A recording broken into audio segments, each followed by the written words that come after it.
Assalamualaikum warahmatullahi wabarakatuh. Perkenalkan, nama saya Siti Soliha dengan NIM 0507651142 dari program studi agribisnis bidang minat, penyuluhan dan komunikasi pertanian dari UBBJ Malang.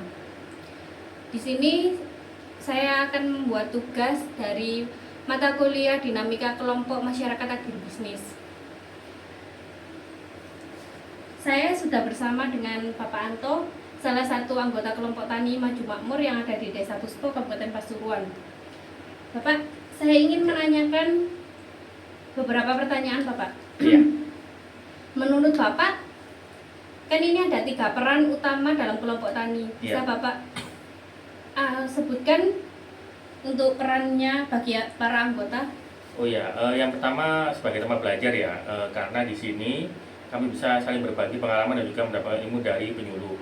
Dan juga yang kedua sebagai tempat kerja sama karena kami saling membantu dalam kegiatan bertani. Dan juga yang ketiga sebagai tempat untuk membantu ekonomi.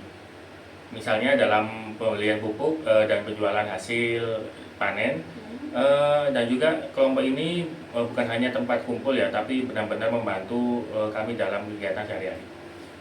Untuk pertanyaan kedua Pak, Ya. bagaimana peran tersebut sebagai tempat belajar yang Bapak rasakan? Dulu saya bertani hanya berdasarkan kebiasaan, tapi setelah itu kelompok saya jadi tahu cara yang lebih baik. Misalnya nih, cara untuk memanen kopi yang benar, penggunaan pupuk yang tidak berlebihan, dan juga cara mengatasi hama. Selain itu, kalau ada anggota yang punya pengalaman yang berhasil gitu ya, biasanya dibagikan ke anggota lain. Jadi kami sama-sama belajar dan tidak ketinggalan informasi. Pertanyaan yang ketiga Pak, Ya. bagaimana peran kelompok dalam hal kerjasama antar anggota? Kerjasama di kelompok ini cukup baik, Mbak. Kami sering gotong royong terutama saat panen. Kalau ada anggota yang kesulitan biasanya dibantu bersama. Selain itu kalau ada masalah seperti hama atau cuaca yang tidak mendukung, kami juga bersama untuk mencari solusi. Jadi dengan adanya kelompok kami tidak merasa kerja sendiri. Untuk pertanyaan selanjutnya Pak, Ya. apakah kelompok membantu dalam meningkatkan pendapatan petani? Iya, cukup membantu, misalnya dalam pembelian pupuk. Kami beli bersama jadi harganya lebih murah. Selain itu kadang hasil panen juga dijual bersama, jadi harganya bisa lebih baik walaupun belum maksimal, tapi sudah ada perubahan dibandingkan dulu saat saya belum ikut kelompok ini. Untuk pertanyaan selanjutnya Pak, Ya.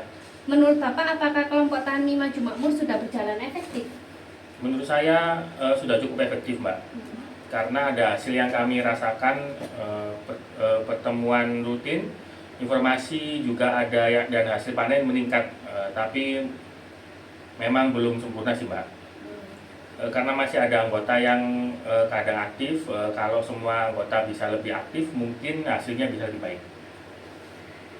Apa saja tanda-tanda bahwa kelompok ini sudah efektif? Banyak sih, Mbak. Yang pertama pertemuan anggota ya, saling membantu dan masalah bisa diselesaikan bersama. Selain itu hasil panen juga mulai meningkat dan biaya bisa lebih hemat. Itu yang membuat saya merasa kelompok ini sudah berjalan dengan baik. Apa kendala yang membuat kelompok belum sepenuhnya efektif Pak? Kendalanya dari keaktifan anggota sih, Mbak, sebenarnya. Tidak semua anggota selalu hadir dalam pertemuan, jadi ada yang ketinggalan informasi. Selain itu dalam pemasaran hasil panen juga belum terlalu luas, jadi masih belum ditingkatkan. Untuk yang terakhir Pak ya, Ya. apa harapan Bapak untuk kelompok tani ke depannya? Saya berharap kelompok ini bisa lebih maju lagi, terutama dalam hal kerjasama dan pemasaran hasil panen. Selain itu saya juga berharap semua anggota bisa lebih aktif semuanya,